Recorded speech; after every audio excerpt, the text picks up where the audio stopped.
Let's get to the markets now with Peter Kraus, Chairman and CEO of Aperture Investors. Last time we were on, you were actually pretty sanguine. Yeah. Have you totally flipped at this point because of the last 100 days?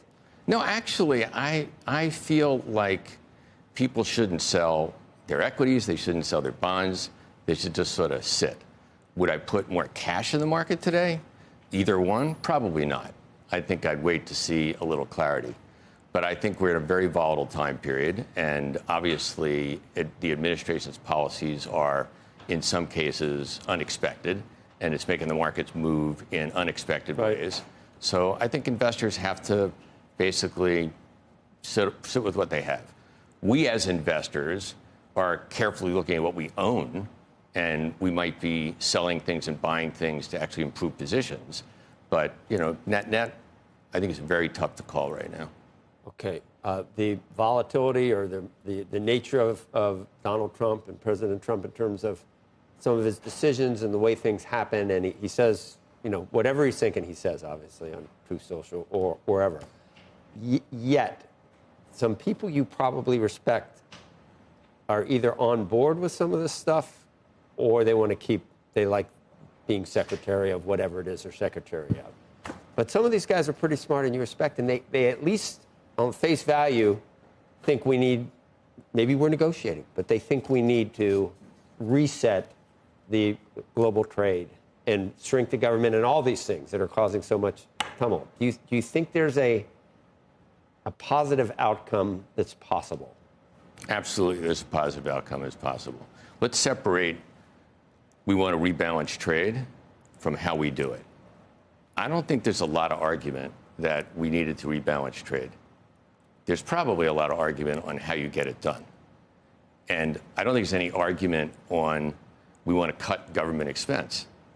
Democratic presidents have done that in large size. The question is, how do we do it? And markets don't react well to chaotic processes. Could we be higher in 6 months? New highs in the markets in a year?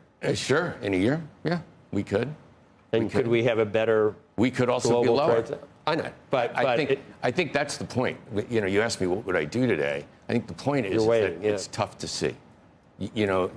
Normally you would say, gee, I have a probability of going up and a probability of going down, and I feel asymmetric about one of them. Today, I think people are saying, I'm not really sure.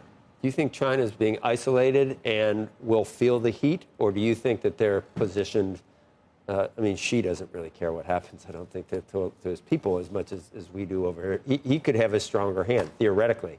If this is still a major looming problem in a year, can we be higher at the markets? Or do we need China and the United States to actually come to some type of agreement?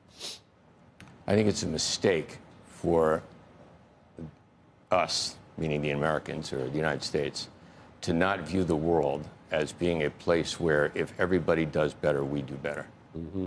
For 80 years, everybody did better, and we did a lot better. Well, they actually did better. They did. We did better than anyone else, but they did. Okay. There were times that we were the big dog, and they took advantage. I don't think there's any real logic to saying we should do more better or a greater amount better. I think the whole idea is if the world is better, we are better, and that has been true for 80 years. So what needed to be reset then, trade-wise?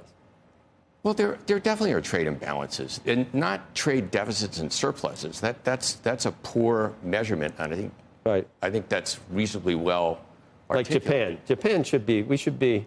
I mean, it's what they import a fifth or a sixth of what. We have to include services in the calculation. So you just use it for can't Japan. Look at goods. At the end of the day, the only thing you look at is what you manufacture, as opposed to what we sell in services. We are the largest exporter of services in the world, in the most sophisticated ways. We've built a juggernaut on that point. We're not even measuring it. We're just assuming that the only thing that matters is goods, is physical goods. And that's not a reality. That's not a real reality in any case. Do you think, I asked you off camera, you think the Fed is too tight? And you said yes, because of the uncertainty or because of, I am looking, think about that. Gasoline prices are down 16%. Isn't it possible we offset the tariffs with the weakness in the economy? The Fed has been clear, whether the market likes it or not, the Fed has been clear that they're going to get inflation to go down. And as long as the labor market is reasonably sanguine, which it is, they're going to be focused on inflation, and I think they should be. But you think they're too tight? The Fed was lowering rates before we started the trade discussion. Right. And I think the Fed would have continued to lower rates. But the tariff discussion, whatever you want to call it, has put pressure on prices. And the Fed is going to be a policeman on price. Well, so let me ask you about that. If Jay Powell gets fired, or there's an attempt to oust him or eliminate him, remove him, what does the bond market do? I don't think it's a particularly good policy to fire someone to change policy. Okay, but let me ask you a different question. I think the market will look at it that way and say, he had a policy, someone else didn't like it, they fired him to change the policy. I think the market will be very unhappy about that. Okay, let me make it more complicated for you. Sure. He's out of the job next May anyway. Yeah. Okay, so let's say sometime in the fall of this year, you start hearing names of people that Trump says he wants to put in place who have a lower, a policy ambition to effectively lower interest rates, and that's what they're going to do. And I imagine whoever that person is going to appear to be seen as, if not a puppet of the president, but someone who's dovish, who's in line with the president of the White House. Yeah. Does the market look favorably upon that? It will depend, Andrew, on where longer-term inflation expectations are. I think if we're in exactly the situation we're in today, I actually think that could be challenging. I think if longer-term inflation expectations moderate, let's just say, for example, the tariffs actually continue to slow economic activity. Let's say the tariffs create a recession. Prices are going to come down, and inflation expectations are going to come down. And if somebody then comes in with that attitude, I think the market will be happy about that. Right.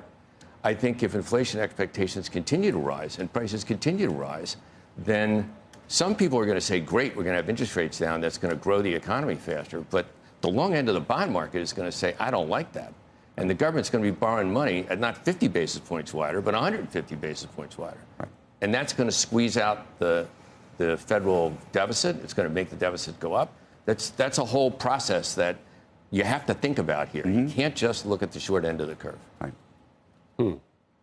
Well, for me, you're not headed for the hills and selling everything. That's going to be what I take away from this. So you're not that worried. No, for sure. Okay. And look, I think that there were trade imbalances. I think that they should be addressed. Yeah. I think it's a process question. And I'm not the only person that said that. But we would have never done it, ever, probably. Well, just like we never did anything else. The argument you're happy about the border, at least? The argument is... Dems. I mean, are you happy about the border? If I didn't pound my fist, make a mess, and get everybody upset, I couldn't get it to change. That's a false narrative. Okay. All right. Well, we couldn't close the border. We don't know the other side. We couldn't close the border either until we passed that bipartisan bill. We don't know the other side, Joe. It's totally closed. We don't know the other side of that. But if we did have the other side, you can't categorically say that wouldn't work.